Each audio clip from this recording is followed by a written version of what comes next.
Gonna go back. Turn 2 without a touch. 3, 2. And then take it out and away. Good. Okay, now we'll model it.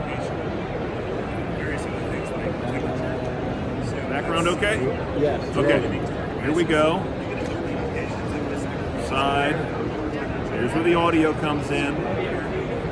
You've got beamforming microphones here and here. I didn't talk about that specifically. Here's your charger. Power button. And that's it. It looks like so. Stop that down. And now let me show a pair of these. I'm going to do another lift. Here's the B-roll lift. I'm going to show one, and then I'm going to show the other. So a little wider. How old's the company, Sergio? What did you do before this? Oh, really? Yeah. Oh, okay. Okay, here we go. So I'm going to lift one in. There's one.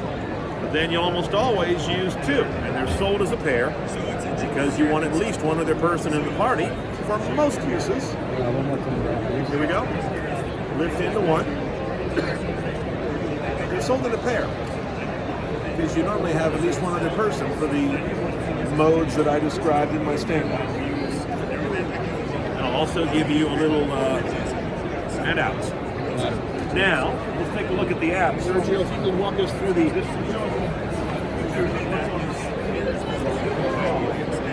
That's Waverly Labs. We're going to come back and it hooks up with an app. We'll get it later. JT at Bolito for Sync Media Network. Back to you in the studio.